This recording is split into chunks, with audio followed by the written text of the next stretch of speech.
네, 안녕하십니까. 오늘은 저희 텍스트, 분류, 그리고 전처리에 대해서 조금 전반적인 얘기를 조금 나눠보려고 합니다. 저희 다음 이제 영상에서는 XAI와 텍스트 분류를 진행을 직접 해볼 거고요.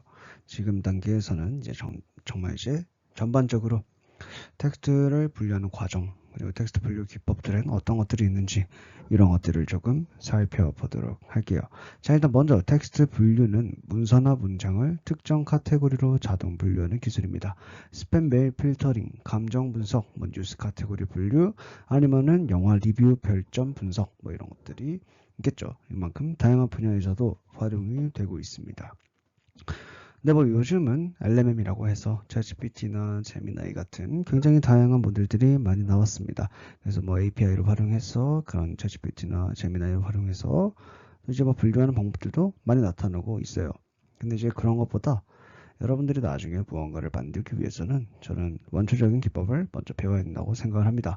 그래서 정말 기본적인 텍스트 처리 방법들에 대해서 알아볼 거예요. 자, 일단 전통적인 텍스트 분류 방법에는 bag of words, 즉 BOW라고 하는 것과 머신러닝 분류기를 합친 것이 있었습니다. 자, 이 bag of words라고 하는 것은 단순하게 그냥 단순하게 그냥 단어를 쌓아간다고 생각하시면 됩니다. 한 문장에 밥이라는 단어가 두 번이 나왔다. 그럼 2가 되는 거고요. 하나도 나오지 않은 문장은, 하나도 나오지 않은 단어는 0이 되겠죠. 하나만 나왔으면 1, 이렇게 나온 만큼 빈도수를 체크하는 것을 bag of words 방식이라고 하고요. 여러분들 원한 인코딩 들어봤을 거예요. 원한 인코딩. 그 문장에 해당 단어가 있다면 1로 표시하고 없다면 0으로 표시하는 기법이죠. 근데 거기에서 이제 1이 아니라 1일 수도 있겠죠. 하지만 이제 빈도수를 거기에다 채워 넣어준다. 그것이 바로 BOW 방식이다. 단순 단어 등장 횟수 기반이고요. 즉 빈도수 기반이다. 그리고 이제 ML 분류기 같은 경우에는 로지스틱 레그레션, 그리고 SVM, 나이베이션 이런 굉장히 다양한 머신러닝 분류기들이 있겠죠. 여러분들이 직접 데이터에 따라서 맞는 거 선택해서 적용시켜 주시면 되고요. 이런 방법 같은 경우에는 일단 장점으로는 빠르고 단순하고, 그리고 그만큼 여러분들이 뭔가 이제 테스트 해볼 때, 프로토타입 만들어 볼 때 활용하기 좋겠더라. 이제 단점 같은 경우에는 문맥을 고려할 수 없다. 왜냐하면 문장에 있는 단어만 선택하기 때문에 그 단어에 있는 위치를 여러분들이 파악할 수 없어요. 사실은 요즘 같은 경우에는 조금 시퀀서란 그렇죠, 단어를 받아내기 위해서 조금 다른 방식을 활용하고 있는 것은 사실입니다. 자, 그 다음에는 이제 TF, IDF, 그리고 나이베이지안, SVM 이렇게 좀 다른 조합들이 나왔어요. TF, IDF 같은 경우에는 흔한 단어는 낮은 가중치를 주고 조금 이제 좀 희귀하고 중요할 것 같은 단어에는 높은 가중치를 주는 방식을 말합니다. 단순 단어 등장 횟수 기반은 아니고요. 오히려 그 반대가 될 수도 있겠죠. 그래서 이제 스팸 메일 필터나 뉴스 분류에서 굉장히 많이 활용을 한다. 자, 왜 그럴까요? 스팸 메일 필터나 뉴스 분류 같은 경우에는 굉장히 자주 반복되는 단어들이 그렇죠, 많이 보입니다. 왜냐면 여러분들이 뉴스를 봐도 굉장히 그렇죠, 자주 보이는 단어들이 보이죠. 그런 여러 가지 샘플에서 자주 볼 수 있는 단어들의 가중치를 낮추고 그 뉴스에서만 나올 수 있는 가중치를 높인다. 이렇게 생각하시면 될 것 같아요. 그럴 때 TF-IDF를 활용한다. 즉 일정한 틀에서 여러 가지 양식들로 이제 다양한 내용을 여러분들이 처리하고 싶다 하실 때 TF, IDF를 활용하시면 되겠고요. 그냥 단순하게 한번 텍스트를 처리해보고 싶다 하시면은 BOW를 선택하시면 될 것 같습니다. 자, 그 다음에는 이제 단어 인베딩 기반 기법이라고 나와요. 자, 여기서 이제 bag of words와 TF, IDF를 왜 사용할까요? 가장 중요한 것은 여러분들 컴퓨터는 정기적인 신호를 통해서 연산을 가능하게 합니다. 근데 이제 텍스트라고 하는 것을 컴퓨터가 직접 읽을 수 없기 때문에 우리는 유니코드와 같은 다양한 코드를 활용을 하고 있어요. 그래서 이런 방식을 활용해서 문자를 표현하게 되는데, 이 문자를 바로 이제 처리를 할 수 없다 보니까 그것을 수치화하는 단계가 필요하겠더라. 그래서 수치화하는 단계가 필요하겠다. 그래서 나온 기법들이 이제 다양하게 있겠죠. VGG, 그렇죠. 인코더라든지 아니면 이렇게 인베딩 기반으로 수행하는 것이 나오게 됐습니다. 일단 인코더는 이 다음에 나왔던 거고요. 가장 먼저 나온 게 단어 인베딩 기반입니다. 자, 인베딩이라고 하는 것은 단어를 어떠한 공간 안에 투영을 시키는 건데요. 자, 그 공간을 인베딩 공간이라고 하고 서브스페이스라고 부르기도 합니다. 그래서 이 단어를 일반적으로 그냥 10, 뭐 2000, 103 이렇게 표시하는 것이 아니라 그 단어가 이 단어는 조금 더 위치상 가깝게 두고 싶어. 뭐 아니면은 이 단어랑 이 단어는 굉장히 정반대의 의미를 가지고 있어. 이런 것들을 조금 그쵸, 파악하기 위해서 의미론적인 공간을 만들어내는 기법을 말해요. 그래서 이제 이 워드 투 벡터랑 워드 투 백이랑 글로브 기법들은 이제 단어를 벡터로 표현하게 됩니다. 그렇기 때문에 유사 단어끼리 가까운 형태를 나타낼 수 있어요. 벡터라고 하는 것은 어떠한 스페이스 안에서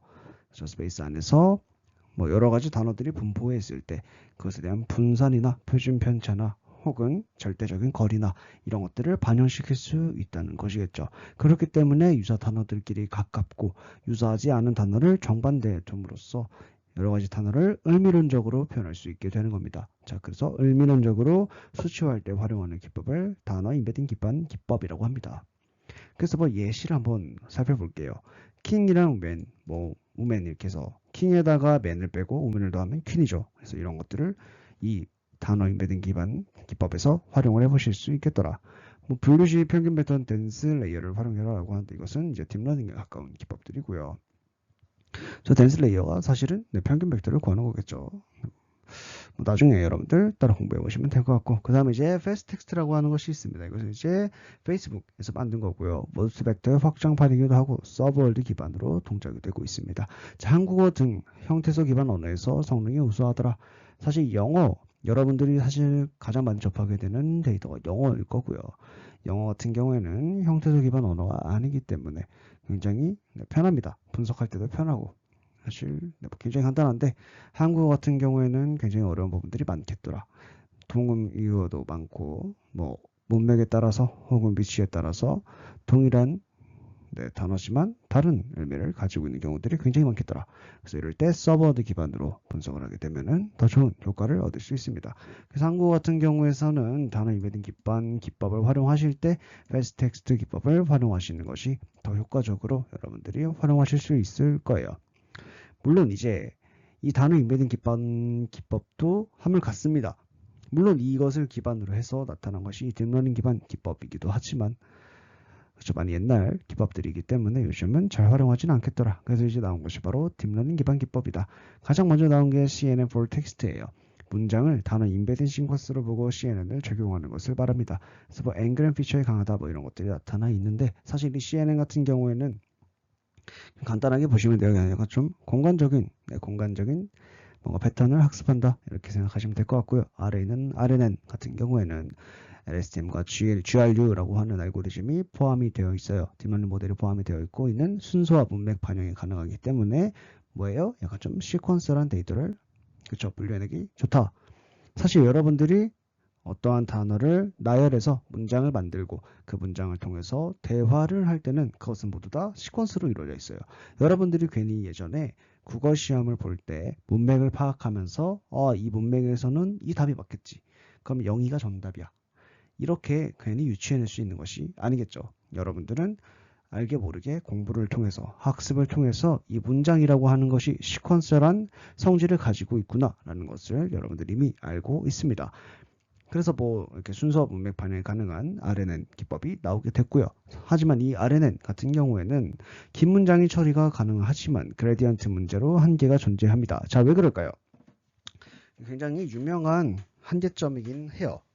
이 LSTM 같은 경우에는 긴 문장을 처리할 때 이 문장을 계속해서 처리하면서 뭔가 계속해서 곱셈 연산이나 덧셈 연산을 수행하게 되면서 가중치라는 것을 역산하게 되는데 그 역산하는 가중치를 잃어버리는 문제가 발생합니다. 자, 왜 그럴까요? 문장이 길고 짧고 인베딩 벡터가 자, 그러니까 딥러닝 기반일 때도 동일한 피처의 수를 가지고 있죠. 그래서 하지만 동일한 피처의 수지만 문장의 수는 샘플마다 다 다르죠. 그렇기 때문에 이 RNN을 계속 연산했을 때 그레디언트가 손실되는 문제가 발생할 수밖에 없는 겁니다. 그래서 이 기법들에 대해서 한계는 굉장히 명확하게 존재를 하고 있었다. 그래서 이 그레디언트 베니싱 문제라고 하는데 그랜드 손실 문제가 발생하게 되면은 학습이 제대로 이루어지지 않고 가중치도 올바른 방식으로 학습할 수 없게 되기 때문에 이런 방식을 조금 회피하는 것이 좋겠더라. 그래서 이제 발전돼서 나타난 것이 바로 이 트랜스포머 기반입니다. 자, 이 트랜스포머라고 하는 것은 그렇죠. 그 all you need 데이터가 전부다라고 하는 그 구글에서 낸 논문에 맞을 거예요, 내 기억상. 네, 그 논문에서 나왔던 기법 중에 하나예요. 그 트랜스포머라고 하는 것의 굉장히 큰 장점은 무엇입니까? 굉장히 많은 데이터를 효율적으로 학습시킬 수 있고 그것을 여러 사람들에게 굉장히 적은 연산량으로 배포할 수 있다. 이것이 바로 트랜스포머의 장점입니다. 자, 이것은 무엇이냐? LMM의 초기가 되는 거기도 해요. LMM이 여러분들 막 보시면은 되게 큰 용량을 가지고 있잖아요. LMM 모델이. 여러분들 그 뭐 뉴스를 보시든 유튜브를 보시든 그런 것들을 많이 활용하시거나 또 살펴보셨을 거예요. 그럴 때마다 이제 굉장히 다양한 모델의 크기를 가지고 있는데 대부분 엄청나게 큰 크기를 가지고 있겠더라. 왜 그럴까요? 데이터를 더 효율적으로 그쵸 학습시킬 수 있는 방법들을 찾아낸 거고 대용량 데이터를 꽉꽉 눌러 담아서 모델에 저장할 수 있는 방법을 터득한 거겠죠. 그것의 시초가 바로 트랜스포머입니다. 이 트랜스포머 기법에서 처음 나왔던 것이 바로 이 BERT라는 기술이고요. 이 BERT 같은 경우에는 양방향 문맥 이해가 가능하고 파인 튜닝 기법을 통해서 그쵸 여러분들이 원하는 작업에 활용할 수 있도록 특화형 모델을 만들 수 있도록 도와줍니다. 자, 이 파인 튜닝 같은 경우에도 트랜스포머가 나오면서 대용량 데이터에서도 파인 튜닝이 굉장히 잘 동작하게 되었다. 그래서 문장 분류나 감정 분석, QA 같은 경우에 대부분 가능하도록 설계가 되어 있습니다. 자, 여기서 이제 버트 같은 경우부터는 이제 한국어 모델들이 굉장히 다양하게 나타나기 시작했어요. 왜냐면은 일단 굉장히 여러 가지 모델들은 대부분 영어로 만들어지겠죠. 그 영어에다가 파인 튜닝을 한국어로 하려고 하니까 굉장히 어려움을 겪었다는 거죠. 그냥 한국말로 학습을 시켜놓고 그것에 대해서 파인 튜닝을 한국어로 하면은 굉장히 편하지 않겠습니까? 그래서 굉장히 여러 유명하신, 저명하신 분들이 이제 그쵸 버트에 대한 한국 버전들을 만들어내면서 많은 사람들에게 배포를 해주셨다. 그래서 뭐 코버트, KR버트, 글루버트 이런 것들이 있는데 뭐 그냥 간단하게 코버트만 활용하셔도 좋은 성능을 얻어내실 수가 있습니다. 그리고 이제 다음에 나온 것이 디스버트와 알버트입니다. 자, 이 알버트 같은 경우에는 이 버트의 경량화 모델이고요. 모바일 그리고 실시간 환경에서 활용할 때 적합하겠더라. 여러분들이 뭐 실시간 환경으로 활용하실 일이 굉장히 많을 거예요. 자, 뭐 졸업작품을 하실 때도 시스템을 설계하시다 보면은 물론 버트도 그렇게 막 실시간성을 고려하지 않을 만큼 느리지는 않습니다. 그렇죠? 그렇지만 그럼에도 불구하고 이 진짜 이 실제 여러분들이 배포하는 환경에서는 그만큼 그렇죠? 속도가 빠른 것이 중요하겠더라. 왜냐면은 여러분들 모바일 단에서 이것이 돌아간다고 가정을 했을 때 모바일 기기만 해도 거의 1년에 한 번씩 한 브랜드에서 나온다고 쳐도 그렇죠? 뭐 플립 나오고 그렇죠? 폴드 나오고 아이폰 같은 경우에는 뭐 16S 울트라 보급형 이렇게 뭐 삼성도 그렇고 굉장히 다양하게 나오잖아요. 그것도 다 프로세서가 다르고 램이 다르고 돌아갈 수 있는 연산 속도도 다를 거고 딥러닝이 탑재되어 있는 것도 있고 AI 칩이 탑재되어 있지 않은 것도 있어요. 이런 것들 굉장히 다양한 기종에서 전부 다 잘 동작하려면은 경량화된 모델이 필요하겠더라. 이 버트라는 것을 계속해서 거기 저 시스템에 탑재하면서 사용할 수가 없겠더라. 그래서 경량화된 모델을 여러분들 활용하실 일이 있을 겁니다. 그 다음에 이제 나타나는 것이 바로 로버트 A 그리고 일렉트라가 있습니다. 자, 이제 가장 최근까지 트랜스포머 기반 기법으로 활용하는 모델은 일렉트라 모델이 되겠고요. 이것은 이제 버트의 약간 조금 단점을 보완해서 그렇죠. 성능을 향상시킨 기법들입니다. 저희는 아마 이 일렉트라를 활용하게 될 거고 일렉트라도 한국어 모델들이 조금 있어요. 코 일렉트라나 KC 일렉트라 이런 것들이 있는데 KC가 바로 코리안 컨텐츠 일렉트라겠죠. 그런 것들이 있어요. 그래서 KC 일렉트라가 가장 최신 거긴 하지만 그래도 22년도에 나왔다. 기억상 그럽니다. 기억상 22년도에 나왔고 이제 최신 응용 단계에 가면서 더 많은 데이터들을 활용할 수 있었어요. 그것이 바로 이 GPT의 등장입니다. 아마 이 버트가 나왔을 때 GPT-2가 나왔을 거예요. GPT-2가 그때 나왔고 여러분들이 직접적으로 와 챗GPT가 사람을 대화도 할 때가 GPT-3 아마 19년도 20년도 사이쯤이지 않았을까 싶긴 하네요. 그 뒤인가? 그 뒤일 수도 있겠다. 살짝 애매하긴 해요. 근데 중요한 내용은 아닙니다.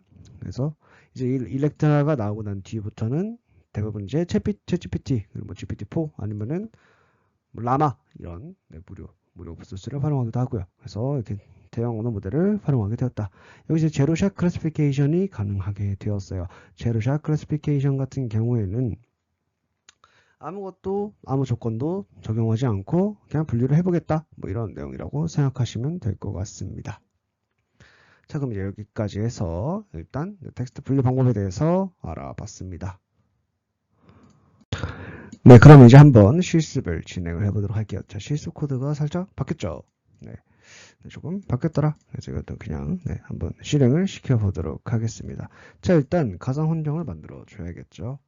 일단 뭐 이렇게 폴더는요, 제가 구성을 좀 보여드릴게요. 자, 저는 이렇게 NLP 폴더 안에서 코드라고 하는 것을 만들어 놨고요. 여기 지금 파이썬 파일을 더 놓습니다. 이 파이썬 파일에서 실행을 시켜주시면 되고, 일단 콘다 크리에이트 네임을 뭐 NLP로 할게요. 파이썬 3.10.0으로 만들어 줄게요. 자, 원래는 제가 작년까지는 3.9 버전을 쓰다가 올해부터 이제 좀 바꿨는데, 왜냐면 이제 새로 나온 라이브러리를 활용을 해야 되는데 그런 것들을 활용하지 못한 부분들이 좀 많기 때문에 다시 3.10.0으로 정착을 하게 되었습니다. 여러분들도 이제 다시 뭐 사실 3.10.0을 쓰는 게 좋은 게 뭐 진짜 실제 환경에 적용할 때나 이럴 때 조금 뭐라고 해야 되죠? 장애물이나 뭐 조금 방해물 이런 것들이 많이 없어진 것 같아요. 그래서 좀 좋은 것 같고, 자, 그럼 이제 한번 접속을 해볼게요. 자, 가상 환경에 접속을 할게요. Activate NLP. 그래서 만들어 주시고요. 자, 이 폴더 안에 지금 이 NLP 원 파일이 들어 있어야 됩니다. 자, 그럼 이제 다시 한번 더 진행을 해보도록 할게요. 자, 여기다가 from transformers import pipeline 쳐주시고요. classifier를 불러올 겁니다. 그래서 이 파이프라인이라고 하는 것은 허기페이스나 뭐 이런 데서 제공을 하는 건데요. 이 파이프라인을 통해서 모델을 불러올 수 있는 거고요. 그래서 클래시피케이션 모델을 불러올 거다. 이렇게 적용을 해주시는 거고, 모델 이름은 페이스북 버트 럴지 MNIR 해서 불러오는 거고요. 리비전은 그냥 사실은 이거 허깅 페이스에 있는 모델을 그대로 여러분들 찾아서 입력을 해주시면 되는 부분입니다. 그래서 굉장히 쉽게 하는 방법이니까 그냥 한번 따라해 보시면 좋을 것 같아요. 자, 해서 result classifier. 저 이렇게 해서 만들어 주시고요. 근데 지금 잘 되고 있어요. 맞아요. 다음 이제 I love this movie 이렇게 해서 한번 영화평을 넣어볼게요. 이제 여기다가 정답을 이렇게 넣는 거예요. 그래서 자, 두 개에 관련된 정답을 저희가 뽑아볼 거고요. 포지티브는 네거티브겠죠. 그래서 정답을 한번 뽑아볼게요. 자, 이렇게 입력을 해주시면 되고요. 한번 실행을 시켜볼게요. 자, 지금 트랜스포머를 설치해달래요. 그냥 pip install transformers 쳐주시면 됩니다. 이제 파이토치 같은 경우에도 이제 설치를 하라고 뜰 건데, 자, 여러분들 이 버전을 살펴보시면서 여러분들한테 맞는 거 선택해 주시면 되고요. 대부분 이 스테이블 선택해 주시고, 윈도우스. 그리고 여기서 소스, 립토치 이런 거 활용하셔도 되는데, 콘다로만 안 설치하시면 됩니다. 콘다로 설치하시면은 나중에 다시 까셔야 돼요. 그리고 저희 파이썬이고, 여러분들 GPU 있으신 분들은 이렇게 여러 가지 모델들 선택해 주시면 되고, 9-12.0이 없으시다 하시면은 뭐 옛날 버전 들어가셔서 선택을 해주시면 되겠더라.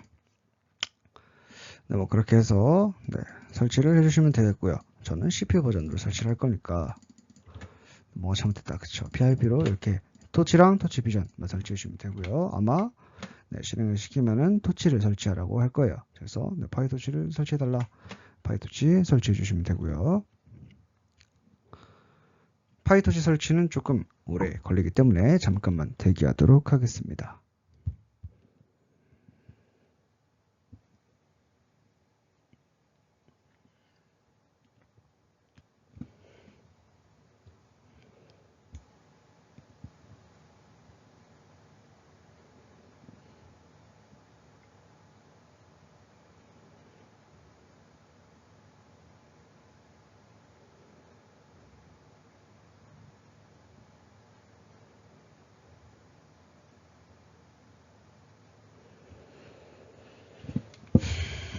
자, 이렇게 하면 토치가 전부 다 설치가 되었고요. 한 번 더 다시 실행을 시켜 볼게요.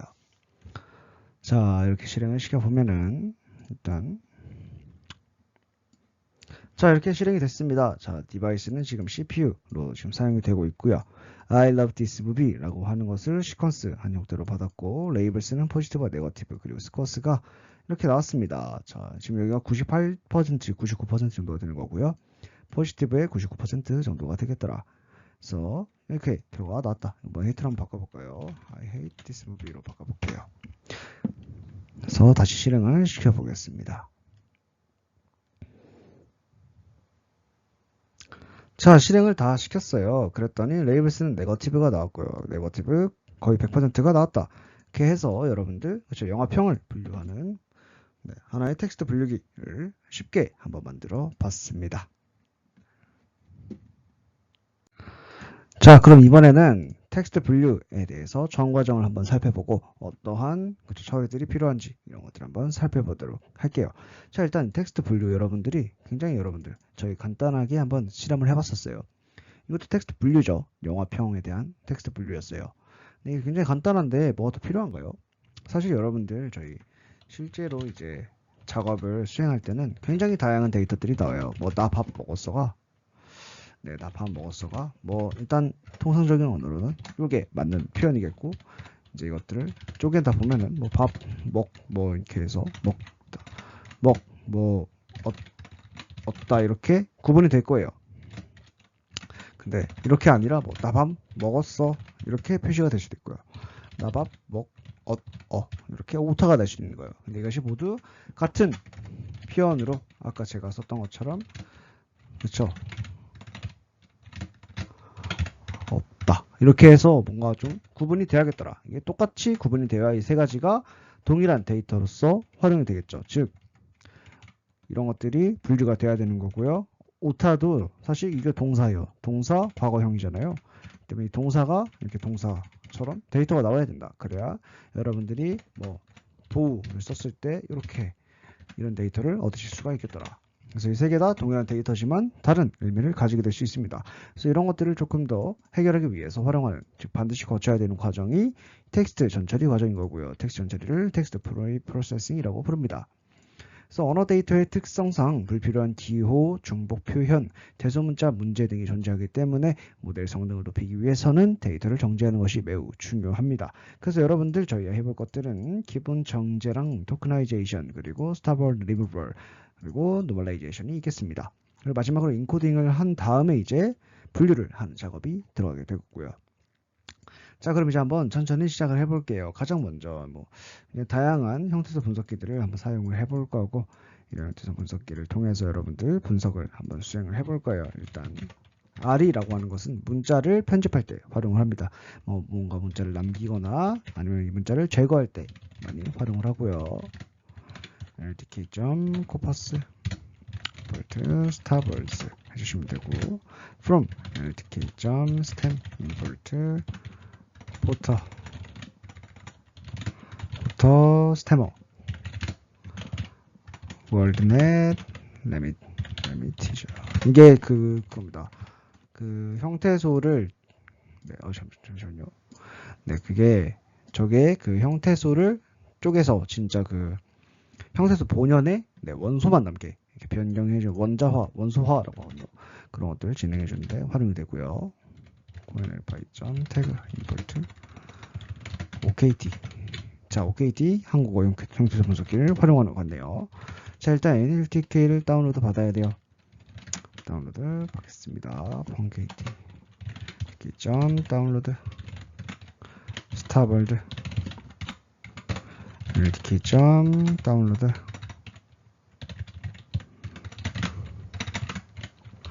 월드넷, 이렇게 해서 다운로드를 받아줄게요. 자, 그래서 예제 문장을 한번 실행을 해보도록 할게요. 자, 텍스트 en이랑 텍스트 kr을 직접 해줄 거고요. Apple is looking at buying UK startup for $1 billion. 1 billion 아니죠. running 에러 이렇게 입력을 해주시면 될 것 같고요. 텍스트 kr도 입력을 해줄까요? 나는 학교에 갔다. 그리고 친구들을 만났다. 그렇죠? 이렇게 입력을 해줄게요. 자, 그 다음에 이게 정상적으로 잘 돌아가게끔 편집을 해주면 되겠죠. 오타가 나서 잠시만요. 자, 이렇게 해서 pbuilder nltk 해주면 될 것 같고요. 오타가 났죠. 그래서 한번 다운로드를 받아줄게요. 빨간색으로 바뀌었네요. 잠시만요. 뭐 그냥 뭐 그렇게 큰 문제는 아니기 때문에 계속해서 진행을 해주도록 할게요. 자, 그래서 이게 없습니다. 이렇게 뜨네요. 자, 네, 그 빨간색으로 뜬 에러를 해결하고 다시 돌아왔습니다. 그리고 여기 포토스테머의 S는 대문자로 입력을 해주셔야 오류가 나지 않습니다. 다시 한 번 더 진행을 해줄게요. 자, 파이썬 nlp 2 아이고 잠시만요. 그래서 다시 실행을 시켜줄게요. knlpy가 아니라 coNLPy죠. 또 오타였네요. 자, 그래서 pip install coNLPy 입력해주시면 될 겁니다. 그래서 coNLPy도 다운로드를 받아주시고요. 그래서 python nlp 2.py를 다시 실행시켜줄게요. 자, 그럼 이제 이렇게 데이터를 다운로드 받고 다른 오류도 발생하지 않았어요. 그러면 텍스트를 실행을 해줄게요. 자, 그래서 뭐 텍스트 en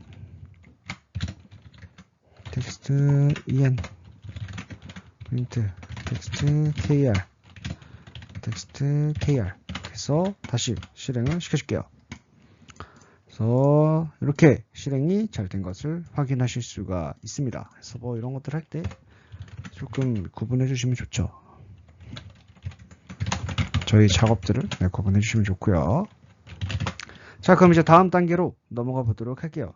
자, 이 데이터들을 저희는 한번 그렇죠. 이렇게 정제를 한번 진행을 해볼 겁니다. 자, 불필요한 기호 그리고 특수문자를 제거할 거고요. 숫자도 처리해 볼 건데 이 숫자를 뭐 토큰으로 대체할지 결정도 해봐야 될 것 같고요. 대소문자를 통일하는 것은 왜 도움이 되느냐? 여러분들 애플이랑 애플은 같은 단어인데 다른 공간에 위치하게 됩니다. 대소문자가 다르기 때문에 다른 단어인 거예요. 그래서 이것들을 좀 소문자로 변환을 해서 활용을 한번 해보도록 할게요. 여러분들 웬만하면 근데 복사 붙여넣기 하지 않으시는 게 좋아요. 복사 붙여넣기를 안 하시고 계속 따라치면은 언젠가는 영타가 늘어납니다. 여러분들 영타가 느린 거는 영타를 많이 안 써서 그런 거예요. 그래서 여기서는 이제 소문자 변환이라고 적어놨죠. 소문자 변환하는 코드예요. 점 로어는 소문자를 변환하는 코드겠더라. 그래서 이렇게 입력을 해줄게요. 자, 이점 sub이 뭐라고요? 그쵸, 문자 편집할 때 쓰는 거다. 즉 여기서는요, 괄호 안에다가 A부터 Z까지 그리고 S 그리고 공백, 즉 알파벳이랑 공백만 남긴다는 얘기입니다. 그래서 알파벳과 공백만 남기기, 그런 코드를 주는 거예요. 그래서 여기서는 텍스트를 정제하는 과정이다. 한번 KR도 동일하게 해볼게요. KR은 그쵸, 리서브이 조금 다른 의미를 가지고 있기도 합니다. 좀 SUV 하신 다음에 자, 그래서 R 하시고 가부터 맨 끝에 있는 게 hit이에요. hit. 그래서 이렇게 그래서 제거를 시켜주면 되겠더라. 텍스트 이거는 한글과 공백만 남기기 코드입니다. 그래서 정제된 텍스트를 다시 반환해주고요. 프린트를 한번 해볼게요. en 클리닝 맞죠? 클린 텍스트 en 그래서 여기다가는 텍스트 en이 들어가야겠고요. 프린트 kr 클린 en이 아니라 kr이 될 거고 텍스트 kr이 들어가겠죠. 그 다음에 저희 여기서 썼던 구분자 가지고 와서 다시 한 번 더 만들어 줄게요. 자, 그런 다음에 이제 python nlp 2.py를 실행시켜 주면은 이렇게 결과가 나타나게 됩니다. 그래서 지금 클린된 데이터가 나와야 되는데, 잠시만요. 지금 로어가 잘 들어갔고요. 네, 특수기호가 잘 사라졌네요. 그리고 달러는 살아있어요. 지금 R도 사라졌네요. 잠시만요. 이거 좀 뭔가 잘못 입력이 됐죠. 잠시만요. R이 지금 제거가 되어 있네요. 자, 다시 한 번 더. 자, 이렇게 하셨더니, 그렇죠. 이제 잘 나오죠. 지금 특수기호 사라졌고, 애플 로어 잘 먹었고, 달러 사라졌고. 이렇게 해서 저희 클리닝을 한번 수행을 했고요. UK 같은 경우에도 이렇게 약간 억처럼 됐죠. 그래서 이게 조금 다른 단어를 표시하게 될 수도 있겠더라. 이런 에러는 어쩔 수 없다. 이제 이렇게 한국어도 문점이 사라진 것을 확인할 수 있습니다. 이렇게 여러분들 정제를 한번 진행을 해봤고요. 그 다음에는 저희 토큰화 작업을 수행을 해볼게요. 이 토큰화 같은 경우에는 문장을 단어 또는 의미 단어로 나누는 과정을 말합니다. 그래서 공백 기반 토큰화, 형태소 분석기로 활용하는 방법도 있고, 서버 토큰화 이렇게 세 가지 방법이 있는데요. 일단 공백 기반 토큰화는요. 제가 하나씩 토큰화를 한번 진행해 볼게요. 아까 나 밥 먹었어가 있잖아요. 이게 1번이고요. 그쵸. 그리고 이제 2번은 나 밥 먹었어. 그리고 3번은 나 밥 먹었습니다. 자, 이것을 공백 기반 토큰화로 수행을 해볼게요. 나 밥 먹었어가 나오는 거고요. 이것도 얘는 나 밥 먹었어가 나오겠고요. 3번은 나 밥 먹었어가 나오겠죠. 즉 이것은 뭐예요? 나라고 하는 것이 겹쳐 있네요. 이것을 원하드 인코딩을 표시하면요. 지금 원하드 인코딩이 아니죠. 지금 그 빈도수 기반으로 하면은 사실 단어가 어떻게 나오겠습니까? 나 밥 먹었어. 밥 먹었어. 이렇게 네 가지의 필드가 나오는 거고요. 그래서 그쵸. 이렇게 네 가지 필드가 나오게 돼요. 그래서 1번, 2번, 3번이 있을 때 1번은 1, 0, 1, 1 그쵸. 이렇게 해서 0이 되겠죠. 얘가 1번인 거예요. 자, 그래서 1번은 이게 되겠더라. 그래서 공백을 다 지워줄게요. 자, 그 다음에 2번은요. 나밥이죠. 나는 없어요. 밥도 없고요. 먹었어는 있네요. 그리고 밥 먹었어가 없겠더라. 그래서 같은 의미를 가지고 있는 데이터임에도 불구하고 지금 다른 결과가 나왔죠. 그래서 이런 것들을 어떻게 해결한다? 바로 형태소 분석기를 통해서 해결하겠더라. 형태소 분석기 같은 경우에는 나밥이라고 하는 단어가 없기 때문에 한국어에 의거하여 이것을 명사로 쪼갭니다. 그래서 나랑 밥으로 쪼개서 활용을 할 수 있도록 도와주는 것이 이 형태소 분석기고요. 서버드 토큰화 같은 경우에는 신조어 그리고 희귀 단어 처리에 강력한 그런 기법입니다. 그래서 버티겔 모델에서 활용을 하고 있습니다. 그래서 저희 한번 형태소 분석기도 적용을 시켜보도록 할게요. 잠시만요. 네, 그러면은 다시 여러분들 코드로 돌아오셔서 이제 형태소 분석기 파트로 넘어가 줄게요. 형태소 분석기 활용. 자, 일단 영어입니다. 영어에서도 단어 단위 토큰화를 진행해 볼게요. 자, 여기서는요, 토큰스 en이라고 하네요. 토큰스 en, NLTK를 활용하시면 되고요. 워드 토커나이즈를 활용하시면 됩니다. 워드 토커나이즈 하신 다음에 클린 텍스트. 제가 저장을 따로 해준 것이 없잖아요. 그래서 텍스트 en이 들어가겠고요. 그래서 이제 프린트 en 토크나이제이션. 그렇죠. 그래서 이렇게 해서 str 문자로 만들어 주시고 저장된 토큰스 en을요 한번 출력을 해볼게요. 그리고 아래에서는 토큰스 kr이겠죠. 어떤 거 있습니까? OKT라고 하는 형태소 분석기를 사용해 볼게요. OKT는 OKT다. 그래서 클래스를 선언해 주시고 morphs가 바로 형태소 분석이라는 뜻입니다. 그래서 kr, 텍스트 kr. 그래서 이것도 프린트 해줄게요. kr 토크나이제이션. 자, kr 토크나이제이션. 그래서 이제 토큰스 kr. 그래서 한번 출력을 시켜볼게요. 출력시키기 전에 뭐 해야 된다? 그쵸? 구분해야 된다. 그래서 출력을 해봅시다. 아나콘다가 여기 있네요. 네. dir nlp 그래서 실행시켜 줄게요. 지금 이거 OKT 에러가 나는 건가요? 잠시만요.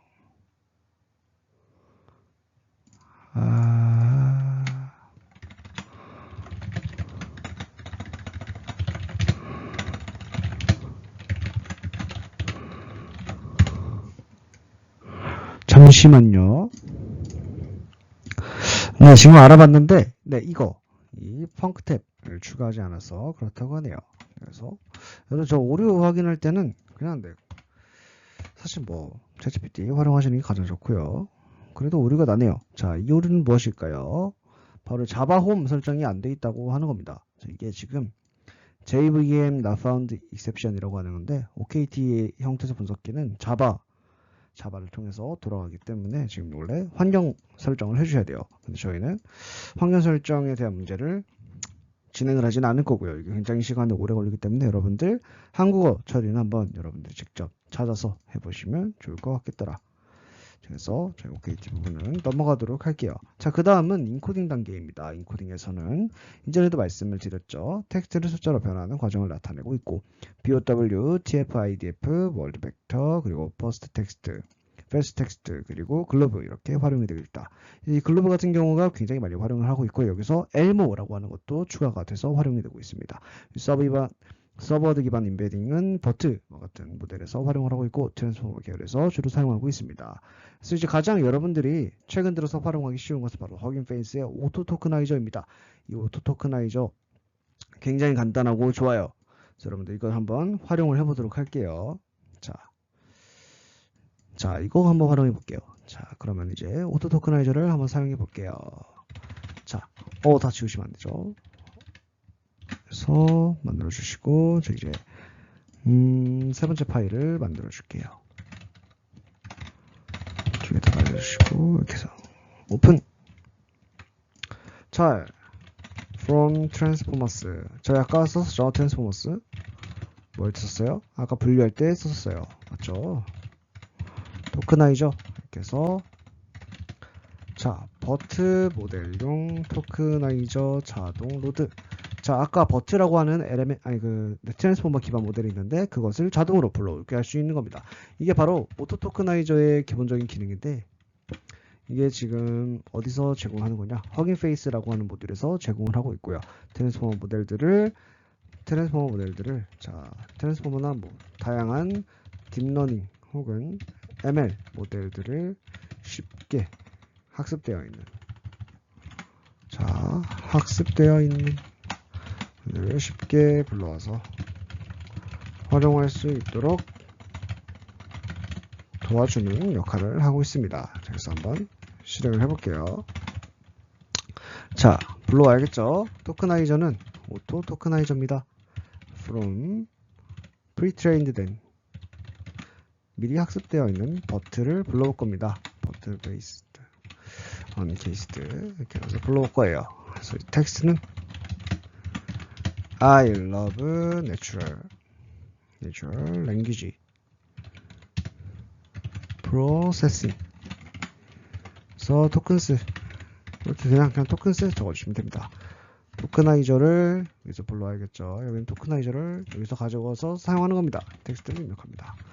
그래서 토큰스를 출력하면 됩니다. 자, 굉장히 코드 간단하죠. 이걸 한번 실행을 해볼게요. 자,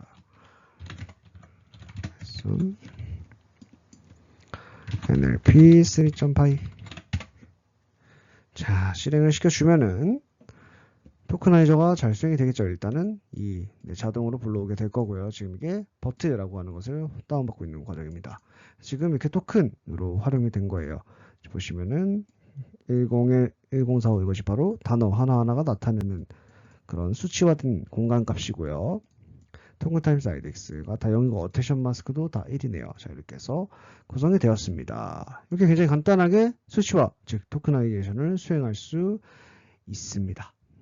자, 그럼 이제 저희 여기서 그 다음에 진행이 될 것은 이제 불용어 제거 같은 경우인데 이런 것들은 여러분들 사실 추가적으로 선택하는 거기 때문에 따로 한번 공부를 해보시면 좋을 것 같아요.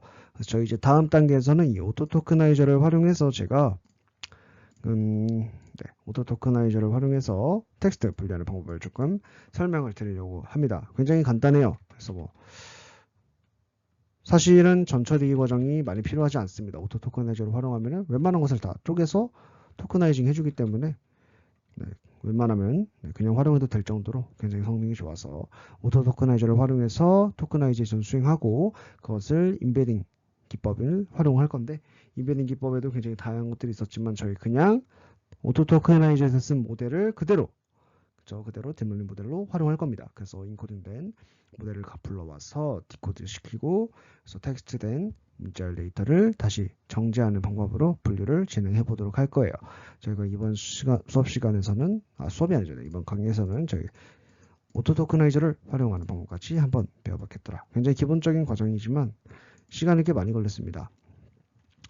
이 기본적인 것들을 조금 더 잘 깊게 이해하고 있는 것이 순서적으로 이해하고 있는 것이 여러분들 나중에 분명히 도움이 될 거예요.